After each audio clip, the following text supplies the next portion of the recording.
Langit ang sangkatauhan, purihin ng Panginoon. Papuri sa kagitasan, siya'y papulihan, Diyos ng lahat.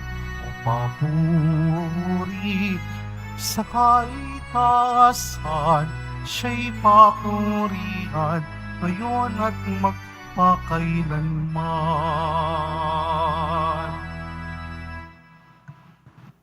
Sa ngalan ng Ama at ng Anak at ng Espiritu Santo, Amen. sumainyo ang Panginoon. At sumayo rin. Mga kapatid, aminin po natin ang ating mga kasalanan upang marapat tayong gumanap sa banal na pagdiriwang. Inaamin ko Sa makapangyarihang Diyos at sa inyo mga kapatid, na lubha akong nagkasala sa isip, sa salita at sa gawa, at sa aking pagkukulang.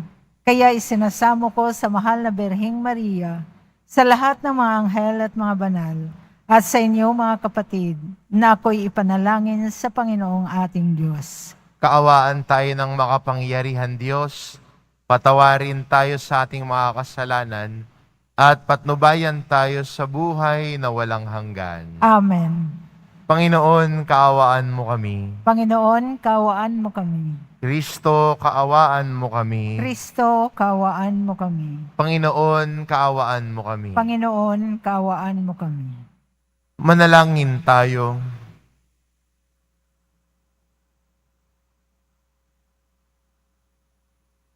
Ama naming makapangyarihan, ang martir na si San Bonifacio ay makatuwang nawa namin sa pagdalangin upang ang pananampalatayang inilahad niya sa kanyang pagsasalita at nilagdaan ng kanyang dugong itinigis ng mga ayaw maniwala ay aming mapangatawanan at maipahayag sa ginagawa namin araw-araw sa pamamagitan ni Hesukristo kasama ng Espiritu Santo magpasawalang hanggan. Amen. Magsiupo po ang lahat.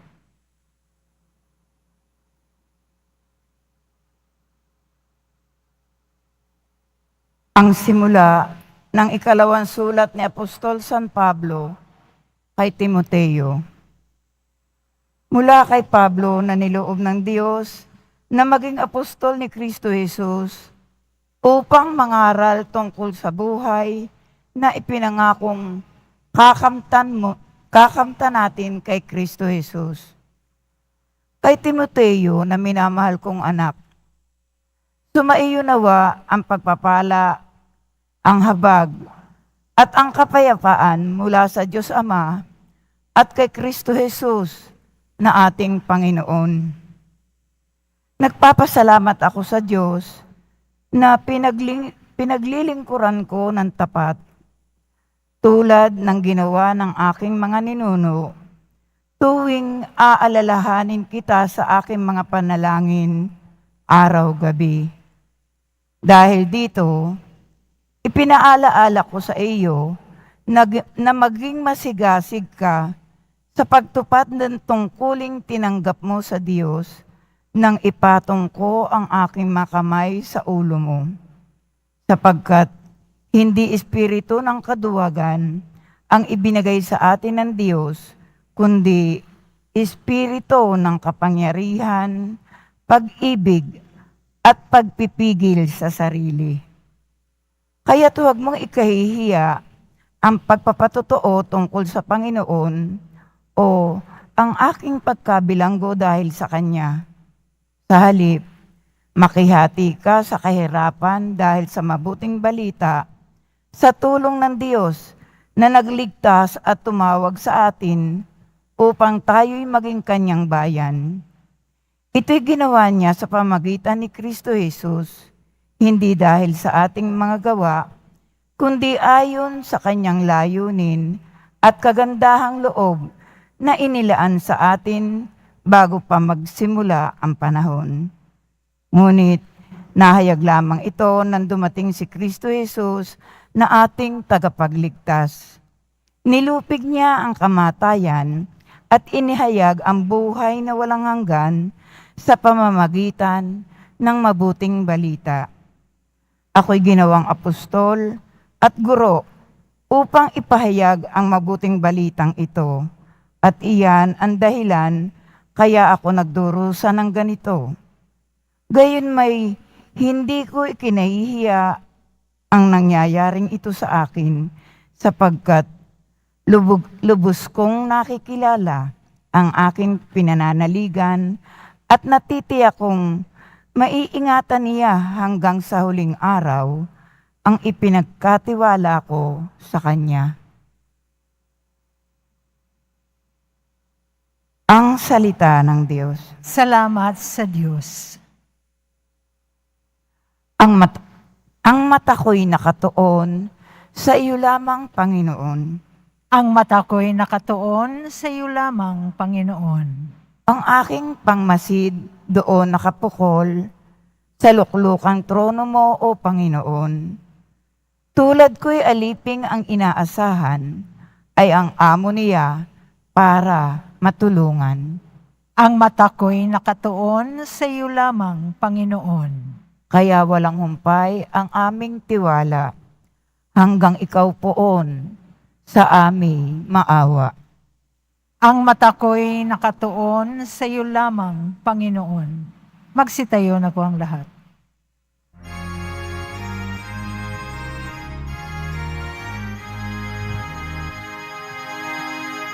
Hallelujah,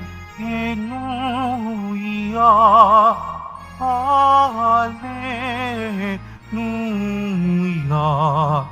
Hallelujah, Hallelujah.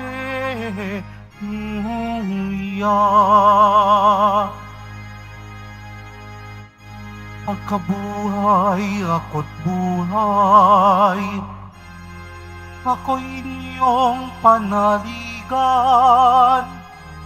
nang di mamatay kailanman. Hallelujah, Hallelujah, Hallelujah, Hallelujah.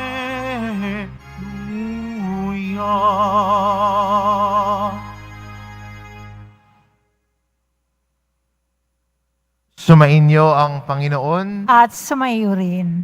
Ang mabuting balita ng Panginoon ayon kay San Marcos. Papuri sa iyo, Panginoon. Noong panahong iyon, may ilang Saduceo na lumapit kay Jesus. Ang Saduceo ay naninindigan na hindi muling bubuhayin ang mga patay. Guro, anila, naglagda po si Moises ng ganitong batas para sa amin. Kung mamatay ang isang lalaki at maiwang walang anak ang kanyang asawa, ang kapatid na lalaki dapat pakasal sa balo upang magkaanak sila para sa namatay. May 7 magkakapatid na lalaki.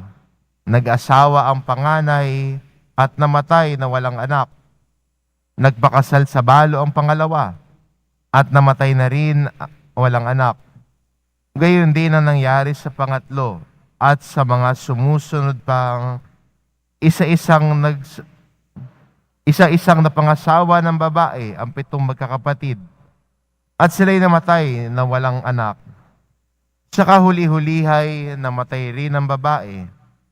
Ngayon, sino po sa 7 ang kikilalanin niyang asawa sa muling pagkabuhay? Yamang napangasawa niya silang lahat. Sumagot si Jesus, maling-mali kayo. Alam ninyo kung bakit hindi ninyo nababatid ang mga kasulatan ni ang kapangyarihan ng Diyos.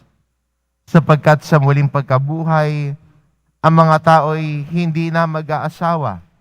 Sila'y magiging tulad ng mga anghel sa langit.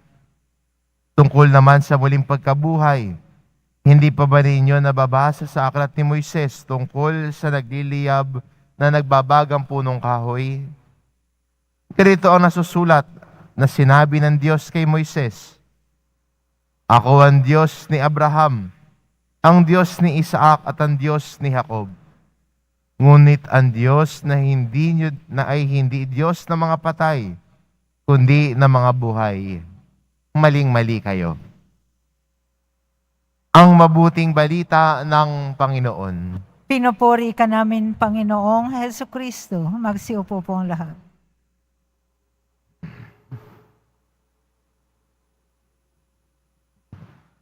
Sa atin pong unang pagbasa, narinig natin ang bilin ni Pablo kay Timoteo na kanyang disipulo. At pinagbibilinan niya at tila'y binibigyan ng mga tips anong kailangan niyang gawin bilang isang namumuno sa simbahan.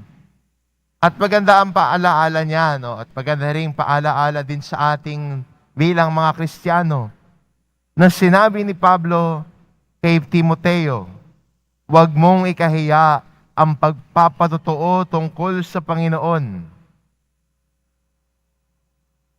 Na sa kabila ng mga taong hindi naniniwala sa Panginoon, sabi niya kay Timoteo, "Huwag kang mahihiya na ipahayag ang iyong pananampalataya kahit na ang mga nasa paligid mo ay ayaw maniwala sa iyo."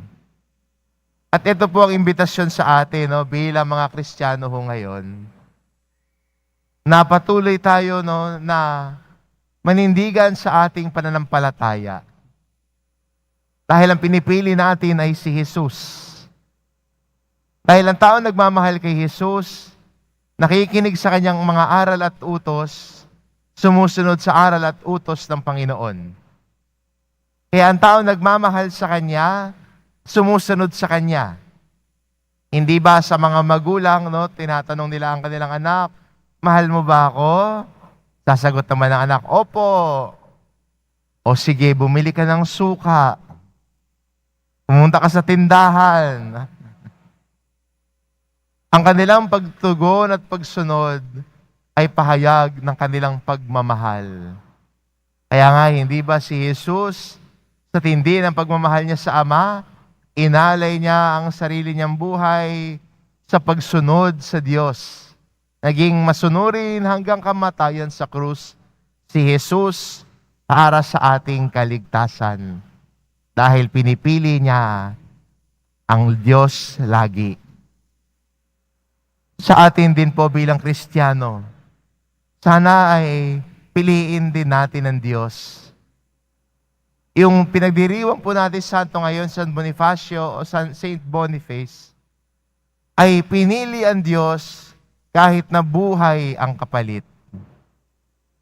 Dahil minsan para sa mga martir ng ating pananampalataya, mas mahalaga sa kanila na okay lang mawala ang buhay nila kaysa itakwil at talikuran ang Diyos.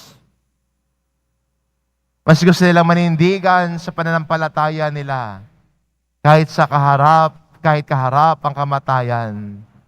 Dahil para sa kanila ay hindi pwedeng ipagpalit ang Diyos.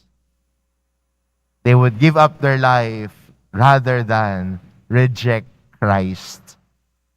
Kaya magandang imbitasyon din sa atin ito bilang mga Kristiyano ngayon na maging matapang sa ating pananampalataya. Nariyan ang biyaya ng Espiritu Santo na tinatanggap natin sa kumpil para manindigan at maging saksi ng ating pananampalataya. To stand for what is right, to stand for what is just, and to stand up for our faith. Dahil ang taong naninindigan sa ating kanyang pananampalataya ay naninindigan at tumatayo para kay Jesus. Sa kabila ng tila'y nais na isang tabi ang mga aral at turo ni Jesus. Mas gustong pakinggan na lamang ang sarili. Mas gusto yung sarili na lang ang masunod. At pag hindi umayon sa sarili o sa nais, inaaway ang Diyos. Inaaway ang kanyang aral at turo. Magandang paalala din sa atin na bilang Kristiyano na ang salita ng Diyos ay gabay natin sa buhay. Ang salita ng Diyos ay gabay natin sa kaganapan ng buhay. Kaya bilang Kristiyano, panatilihin natin ang ating tenga na bukas sa salita ng Diyos. Handang makinig, handang baguhin at hubugin ng kanyang salita. Hindi parang tayo pa'y nagdidikta sa Diyos. Lord, ito gusto ko ha, ito bigay mo sa akin. Pag di mo binigay sa akin to Lord, naku. How do we face God? Sana pag umarap tayo sa Diyos, may pagpapakumbaba, may tinding pagmamahal. At dahil mahal natin ang Diyos, susundin natin ang kanyang aral at utos. Dahil mahal natin ang Diyos at mahalaga ang Diyos sa atin, ayaw nating mawalay sa Kanya, dala ng kasalanan. Dahil mahal natin ang Diyos, ipapahayag din natin ang ating pananampalataya sa iba. Tulad po ng bilin ni San Pablo, huwag mo ikahiya ang magpatotoo tungkol sa Panginoon.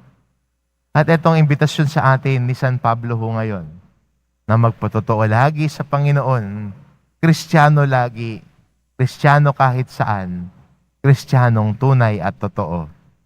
Amen. Tumayo na po ang lahat.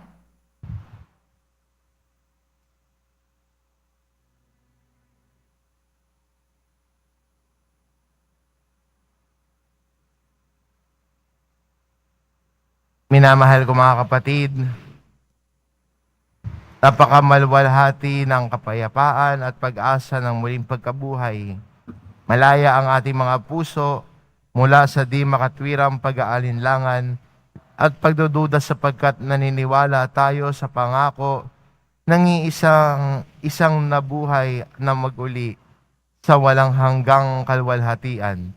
Manalangin tayo, Diyos na mga buhay, pakinggan mo kami. Diyos ng mga buhay, pakinggan mo kami. Ang simbahan naway patuloy na magpahayag ng mabuting balita, ng muling pagkabuhay at ng buhay na darating. Manalangin tayo. Diyos na buhay, pakinggan mo kami. Sa ating pang-araw-araw na buhay, tayo naway makapaghatid ng liwanag ng pag-asa sa mga nabubuhay sa kadiliman at kawalan ng pag-asa. Manalangin tayo. Diyos ng mga buhay, pakinggan mo kami. Ang mga Kristiyano saan man naway, hindi maging mga taong legalismo at mga panlabas na tumutupad sa batas, kundi maging mga taong mayroong pusong ginagawa ang mga nararapat nilang gawin bilang mga anak ng Diyos. Manalangin tayo. Diyos ng mga buhay, pakinggan mo kami. Ang mga may sakit naway, matagpuan ang mapagpagaling na presensya ni Kristo sa kanilang buhay. Manalangin tayo. Diyos ng mga buhay, pakinggan mo kami. Sa ating pananalangin para sa yumao at para sa mga nagluluksa para sa kanilang paglisan, naway magdulot sa kanila ng pag-asa at kasiyahan sa kanilang paghihinagpis ang muling pagkabuhay ni Kristo. Manalangin tayo. Diyos ng mga buhay, pakinggan mo kami. Diyos ni Abraham, Diyos ni Isaac at Diyos ni Jacob, Diyos ng mga buhay at bukal ng buhay at ng lahat ng pag-iral, pakinggan mo ang aming mga panalangin at itinaas namin sa iyo sa pamamagitan ni Kristong aming Panginoon. Amen. Magsiupo po ang lahat.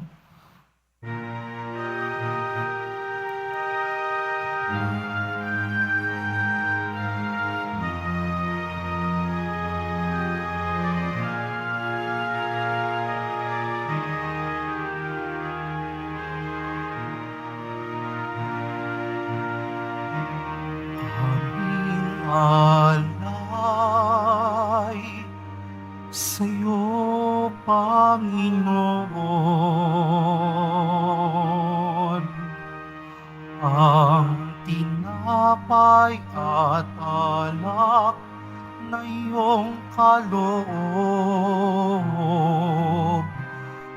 upang gunitain ang iyong bungay na inialay nang tayo'y magdiwang bilang isang sambayanan.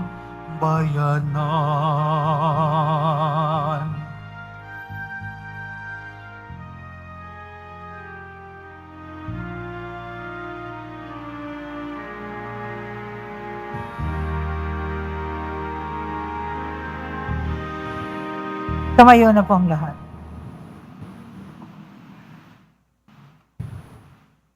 Manalangin kayo mga kapatid, upang ang paghahain natin ay kalugdan ng Diyos amang makapangyarihan. Tanggapin nawa ng Panginoon itong paghahain sa iyong mga kamay, sa kapurihan niya at karangalan sa ating kapakinabangan at sa buong sambayanan niyang banal. Ama naming lumikha ngayong ginugunita ang martir ni si San Bonifacio, tanggapin mo ang ipinagdiriwang na paghahain ng tipan at dangal sa ikapagpapatawad ng aming mga kasalanan at sa pagtanaw ng utang na loob naming kailanman sa pamamagitan ni Hesukristo kasama ng Espiritu Santo magpasawalang hanggan. Amen. Sumainyo ang Panginoon. At sumayo rin. Itaas sa Diyos ang inyong puso at diwa. Itinaas na namin sa Panginoon. Pasalamatan natin ang Panginoong ating Diyos. Marapat na siya ay pasalamatan.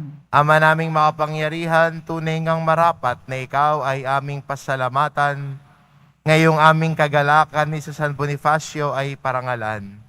Siya ay kapanalig naming may paninindigan na ikaw ay pahayag kahit siya'y mamatay, sapagkat minarapat mong kaniyang matularan ang iyong anak na naghahain ng sariling buhay.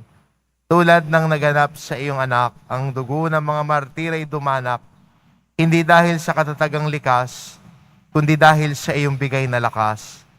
Kaya kaysa ng mga anghel na nagsisiawit ng papuri sa iyo, nang walang humpay sa kalangitan, kami nagbubunyi sa iyong kadakilaan. Santo, Santo, Santo, Panginoong Diyos ng mga hukbo, napupuno ang langit at lupa ng kadakilaan mo, hosana sa kaitaasan. Pinagpalang na paririto sa ngalan ng Panginoon, hosana sa kaitaasan. Magsiluhod po ang lahat. Ama naming banal, ikaw ang bukal ng tanang kabanalan, kaya't sa pamamagitan ng iyong Espiritu, gawin mong banal ang kaloob na ito upang para sa amin maging katawan at dugo ng aming Panginoong Hesukristo. Bago niya pinagtiis ang kusang loob na maging handog, hinawakan niya ang tinapay, pinasalamatan kanya, pinagati-hati niya iyon, iniabot sa kanyang mga alagad at sinabi, tanggapin ninyong lahat ito at kanin. Ito ang aking katawan na ihahandog para sa inyo.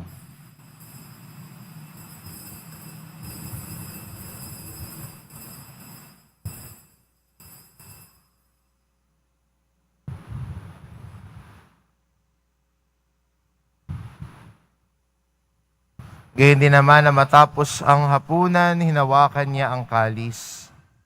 Muli kanyang pinasalamatan. Iniabot niya ang kalis sa kanyang mga alagad at sinabi, tanggapin ninyong lahat ito at inumin ito ang kalis ng aking dugo, ng bago at walang hanggang tipan. Ang aking dugo na ibubuhos para sa inyo at para sa lahat, sa ikapagpapatawad ng mga kasalanan. Gawin ninyo ito sa pag-alala sa akin.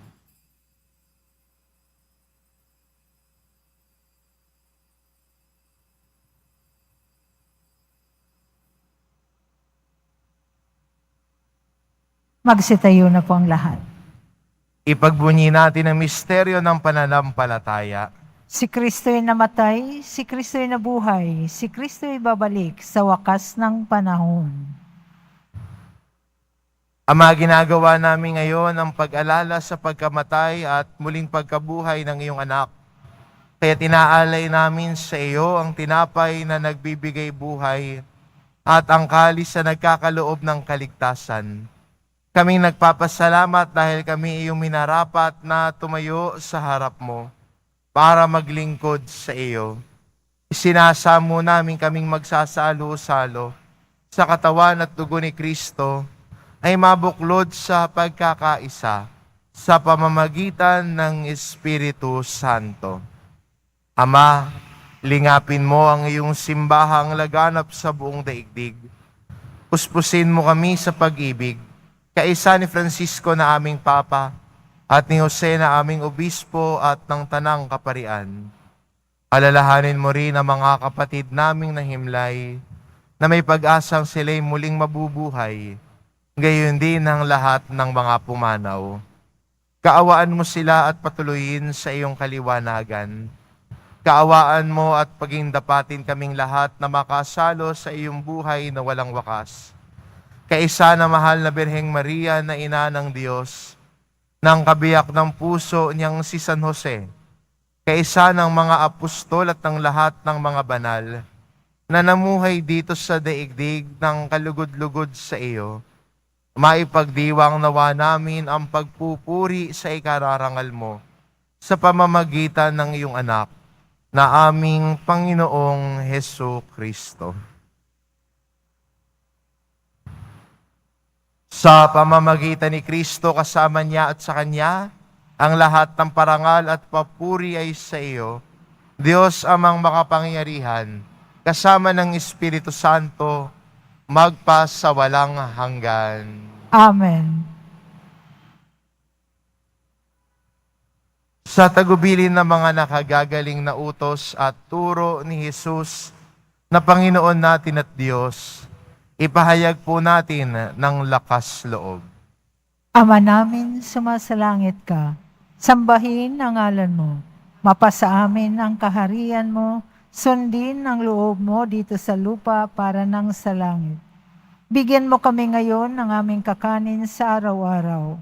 At patawarin mo kami sa aming mga sala, para ng pagpapatawad namin sa nagkakasala sa amin. At huwag mo kaming ipahintulot sa tukso, at iadya mo kami sa lahat ng masama. Hinihiling namin kami adya sa lahat ng masama, pagkalooban ng kapayapaan araw-araw, iligtas sa kasalanan at ilayo sa lahat ng kapahamakan. Samantalang aming pinananabikan ang dakilang araw ng pagpapahayag ng tagapagligtas naming si Hesu Kristo. Sapagkat iyo ang kaharian at ang kapangyarihan at ang kapurihan magpakailanman. Amen. Panginoong Hesu Kristo, sinabi mo sa iyong mga apostol, kapayapaan ang iniiwan ko sa inyo, ang aking kapayapaan ang ibinibigay ko sa inyo. Tungayan mo ang aming pananampalataya at huwag ang aming pagkakasala. Pagkalooban mo kami ng kapayapaan at pagkakaisa, ayon sa iyong kalooban, kasama ng Espiritu Santo, magpasawalang hanggan. Amen. Ang kapayapaan ng Panginoon ay laging sumainyo. At sumayo rin. Magbigayan kayo ng kapayapaan sa isa't isa. Kordero ng Diyos na nag-aalis ng mga kasalanan ng sanlibutan, maawa ka sa amin. Kordero ng Diyos na nag-aalis ng mga kasalanan ng sanlibutan, maawa ka sa amin. Kordero ng Diyos na nag-aalis ng mga kasalanan ng sanlibutan, ipagkaloob mo sa amin ang kapayapaan. Magsiluhod po ang lahat.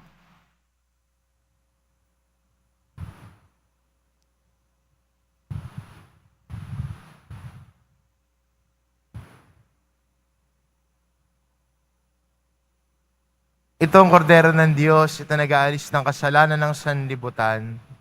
Mapalad ang mga inaanyayahan sa kanyang piging. Panginoon, hindi ako karapat-dapat na magpatuloy sa iyo, ngunit sa isang salita mo lamang ay gagaling na ako.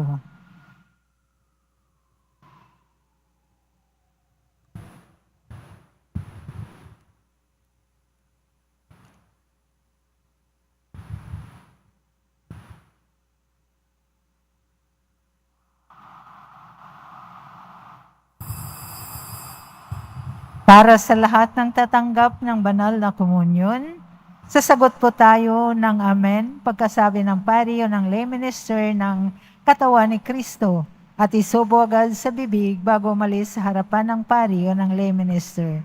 Sumunod po tayo.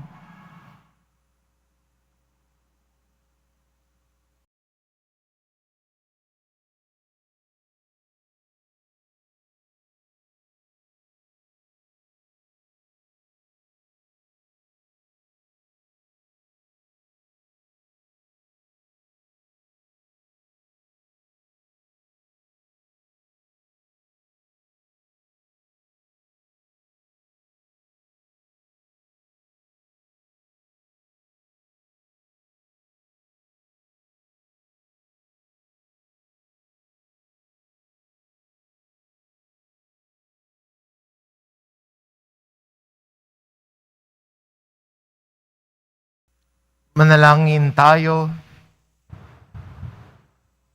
Ama naming mapagmahal, kaming nagdiwang sa paggunitang ginampanan at sa tinanggap na pakikinabang ay humihingi ng iyong pagkalooban ng pakikiisa sa mga martir na banal, sa pagsasalo sa pagkabuhay at tagumpay ng iyong anak na ipinahayag sa piging na ito bilang namatay at nabuhay na Mesiyas at tagapamagitan kasama ng Espiritu Santo magpa sa walang hanggan. Amen.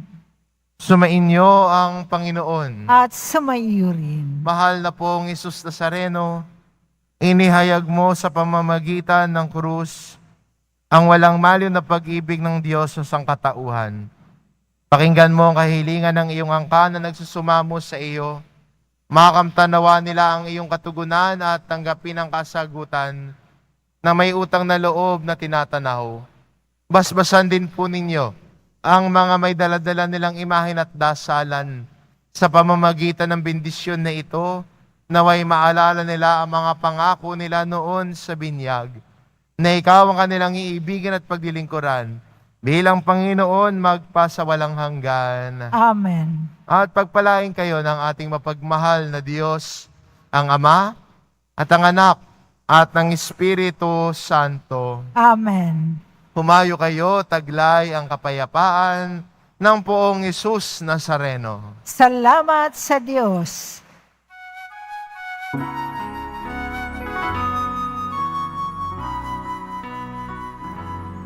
Cristo Padre Jesus Nazareno, sinasamba ka namin. Piniminduho ka namin.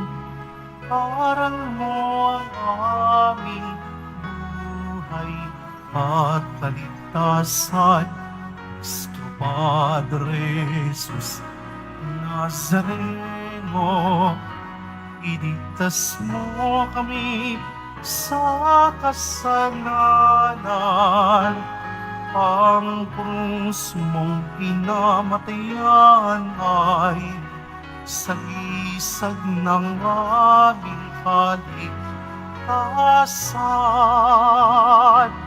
Nuestro Padre Jesus Nazareno, dinarangal ka namin. Nuestro Padre Jesus Nazareno, inuwalhati namin. Nuestro Padre Jesus Nazareno, dinarangal ka namin.